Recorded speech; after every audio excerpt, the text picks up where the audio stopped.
lobby. Let's all go to the lobby. That was the longest freaking ad. Lobby to get ourselves a treat. That was the longest ad for a freaking hat. I mean, Jesus. A 2-minute ad about a hat. All right. I mean, guys, you don't need to make an ad that long. Like, the more concise it is, the more people are going to want it. We're joined now by the Secretary of State, Marco Rubio. I don't know. Secretary, Thanks for the $4.24 this morning. President Trump was pretty clear yesterday. He said the United States is going to run Venezuela. Under what legal authority?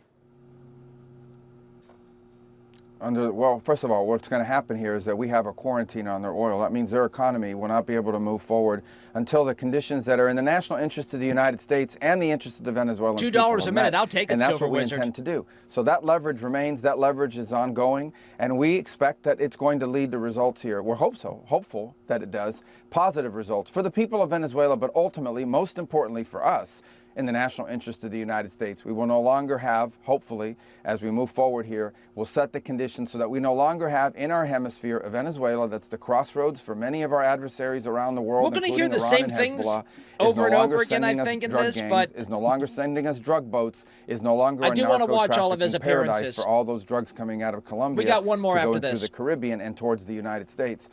And obviously, we want a better future for the people of Venezuela. We want them to have an oil industry where the wealth goes to the people, not to a handful of corrupt individuals and stolen by pirates all over the world. That's what we're working towards, and we intend to use the leverage we have to help achieve that. Let me ask the question again. We should be using these bombs and blow up pirate ships, Blackbeard. We'd never stand a chance. Legal authority for the United States to be running Venezuela? Well, I explained to you what our goals are and how we're going to use the leverage to make it happen. As far as what our legal authority is on the quarantine, I'm very simple. We have court orders. These are sanctioned boats, and we get orders from courts to go after and seize these sanctions. So I don't know, is a court not a legal authority? So is the United States running Venezuela right now? Well, I've explained once again, I'll do it one more time. What we are running is the direction that this is going to moving forward. And that is, we have leverage. This leverage we are using and we intend to use. We started using already. You can see where they are running out of storage capacity. In a few weeks, they're going to have to start pumping oil unless they make changes. And that leverage that we have with the armada of boats that are currently positioned allow us to seize any sanctioned boats coming into or out of Venezuela, loaded with oil or on its way in to pick up oil, and we can pick and choose which ones we go after. We have court orders for each one. That will continue to be in place until the people who have control over the levers of power in that country make changes that are not just in the interest of the people of Venezuela, but are in the interest of the United States and the things that we care about. That's what we... So unless they do what we want, this is what I'm picking up from this. Unless they do what we want, we're going to take over these boats and keep the oil for ourselves? The president was asked yesterday. The legal authority is the court orders that we have. When the president was asked yesterday who will be running Venezuela, he said it was you. He said it was the defense secretary. He said it was the chairman of the Joint Chiefs of Staff. Are you running Venezuela right now? George, I've explained again that the leverage that we have here is the leverage of the quarantine. So that is a Department of War operation, conducting, in some cases, law enforcement functions with the Coast Guard on the seizure of these boats. I'm obviously very intricately involved in these policies. And by the way, very intricately involved in moving forward and what we hope to see some of these changes being addressed. Unfortunately, the person that was there before, who was not the legitimate president of the country, was someone we could not work with, was someone that we could not. He had already suckered the Biden administration a couple of years ago on a deal he didn't keep.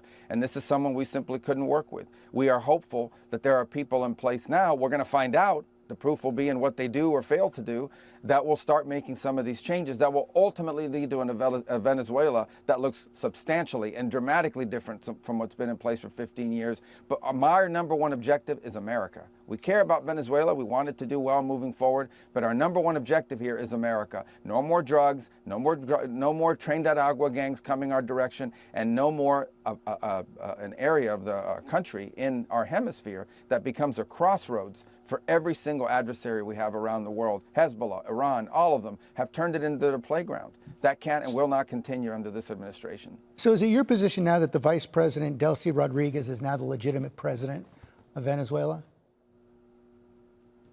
Well, This is not about the legitimate president. We don't believe that this regime in place is legitimate via an election, and that's not just us. It's 60-something countries around the world that have taken that view as well, including the European Union. But we understand that there are people in Venezuela. So we're holding the regime hostage right now. Today, who are the ones that can actually make changes? So, for example, when we want to send in the migrant flights, even though we never recognized the Maduro regime as legitimate, we had to deal with the authorities that controlled the airport. We had to deal with the people who had guns and the people who had control of the airports. We had to deal with them to achieve these objectives. That's different from recognizing their legitimacy. Ultimately, legitimacy for their system of government will come about through a period of transition and real elections, which they have not had. And by the way, it's the reason why Maduro is not just an indicted. You're right, MK. The best is yet to come. Now that you hit that follow button, welcome in. An indicted drug trafficker. He's illegitimate president. He was not the head of state. And I continue to see these media reports referring to him as President Maduro and the head of state. He was not the head of state. He was not the head. And it's not just us saying it. The Biden administration said it. And so did 60-something countries around the world. MFT says, we are the American empire now. I mean, if we framed it like that, I could even get behind that. MFT, welcome in, Elite Domer, by the way. Nice to see you tonight. Wokeapotamus says, Ballyho MK, welcome to the Dome. I mean, it kind of sounds like we're going to do this here, and then later on we're going to hear Trump on Air Force One take questions, and I think he even brings up Colombia and Cuba also, and then he keeps bringing up Greenland too, so, I mean... World hold that position. The president said that you spoke with the Vice President Rodriguez and that she promised to do whatever the United States needs. But in her televised statement, she was pretty defiant, saying that Maduro is still president and that the Venezuelan people will no longer be slaves or the colony of an empire. That's a quote. What exactly did she say to you, and what comes next? Well, we're not going to judge moving forward based simply on what's said in press conferences. We want to see action here at the end of the day. Rhetoric is one thing. You see rhetoric for a lot of different reasons. There's a lot of different reasons why people go on TV and say certain things in these countries, especially 15 hours or 12 hours after the person who used to be in charge of the regime is now in handcuffs and on his way to New York. So what I will say is moving forward, it's very simple. We're not going to be reactive here to statements at press conferences or what people say in a certain interview or what some media post somewhere. What we are going to react to is very simple. What do you do? Not what you're saying publicly. What happens? What happens next? Do the drugs stop coming? Kind of what I wanted to happen with the administration too. Are the changes made? Is Iran expelled? Is Hezbollah no longer able and Iran no longer able to operate against our interests from Venezuela? Does the migration pattern stop? The drug trafficking boats end? Do you deal with the ELN and the FARC, two narco-terrorist organizations who control territory and operate with impunity from the territory of Venezuela against the interests of Colombia and the United States? These are the things we want addressed. If they are addressed, that's how we'll judge it. If they're not addressed, that's how we'll judge it. And what happens if they're not addressed? Well, as I said, we retain all the options we had before this raid and this capture and this arrest was made. We continue. The quarantine is in place right now. If you are a sanctioned boat and you are headed towards Venezuela, you will be seized either on the way in or on the way out with a court order that we get from judges in the United States. We will. Well, in that case, let's wait for them to fill up the boat with oil first, and then we take it. Continue to enforce our sanctions, and that is going to continue to happen Finders until keepers, such time as changes are made. I cannot overstate how crippling this is for their future.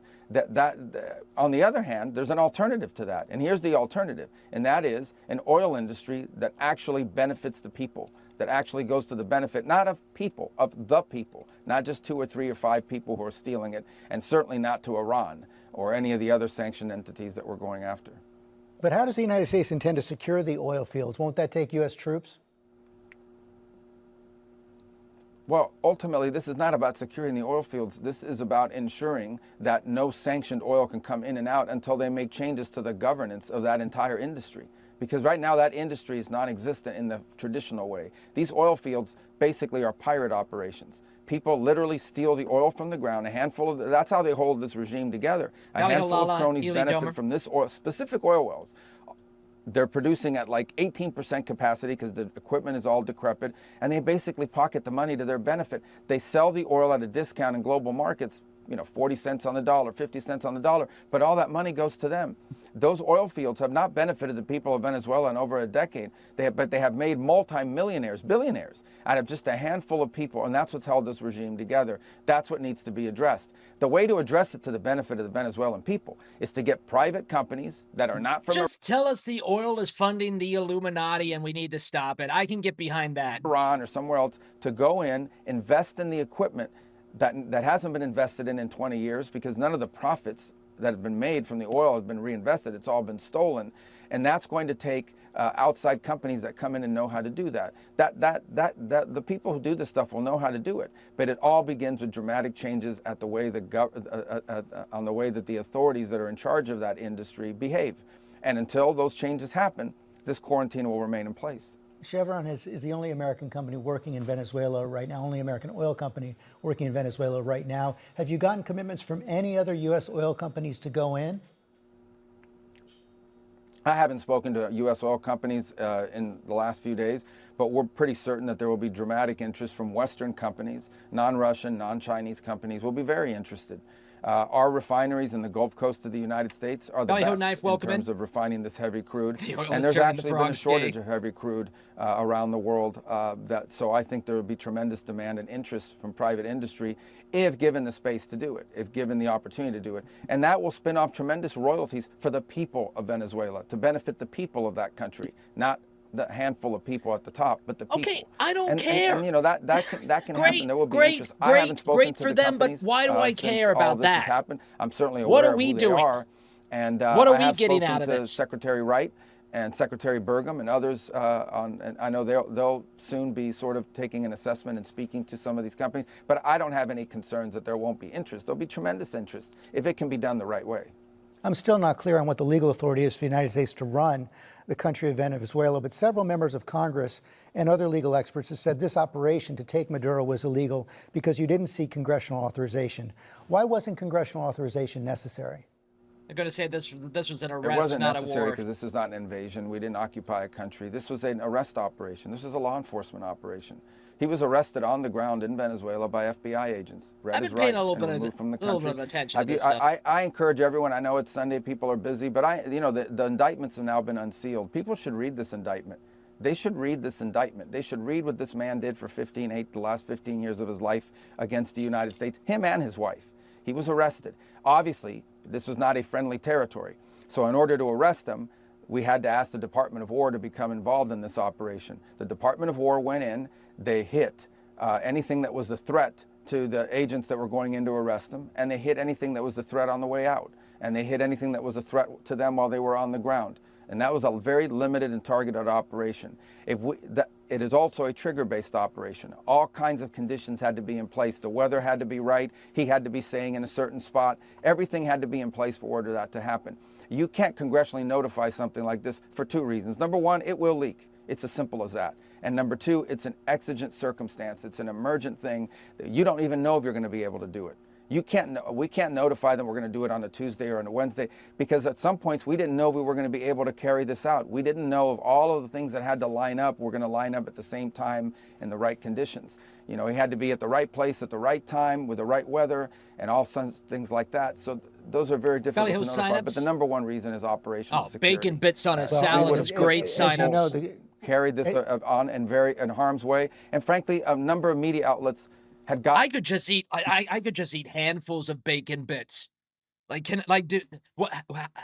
do bacon bits get sent to places? Just a bag of bacon. I could just munch on bacon bits while watching a movie or something. Oh my God, that's the new popcorn, my friends. Bacon bit popcorn.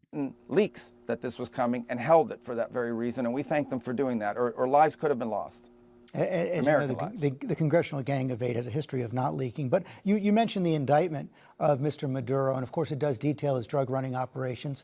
In the same jurisdiction, the former president of Honduras was actually convicted on similar charges, yet the president pardoned him. Here's what the vice chair of the Senate Intelligence Committee, Mark Warner, had to say about that. He said, "You cannot credibly argue that drug trafficking charges demand invasion in one case." Wow, look at that picture. This is what we choose to pick for this guy? What's your response? Looks like a bad sex doll. Well, the president has the pardon authority. He's the one that reviewed the file with the folks at the White House to make these pardon decisions, and I refer questions to them on it because I'm not involved in the pardon process. So I can't comment on that because I wasn't involved in that process. But the president outlined yesterday we're that gonna have he to felt pardon that everybody in if that we particular lose case, the election. there was unfairness, and that there was unfairness in the way Oh my that God, the that Democrats individual are was gonna treated. And he also come after pointed to the fact all that these the people. party that's now won the elections in Honduras had asked for this. And so I would point to those comments as the rationale for it. In the case of Maduro, look, it's very simple. This guy was indicted. No one ever did anything about it. He didn't think he was under threat or that the indictment was ever going to be enforced. It was enforced yesterday. Hernandez was convicted by a jury. I understand. You're asking me, the pardon authority is something that, I'm not involved in my role. I'm not criticizing it. I can't just comment on it because I just wasn't involved in those deliberations. Do you support it? I wasn't involved in those deliberations. I haven't looked at the case file. I haven't looked at the arguments made by. I mean, Marco's got to be a team player here, man. Stupid question. Within my purview as Secretary of State and National Security Advisor, but pardons aren't one of them. So I can't comment on a case that, frankly, I'm aware of, but not deeply and familiar with, and I don't want to comment on something that I haven't had a chance to be involved in reviewing the file and the rationale behind it. Mr. Secretary, thanks for your time this morning. Thank you. We got one more. Why not? We're gonna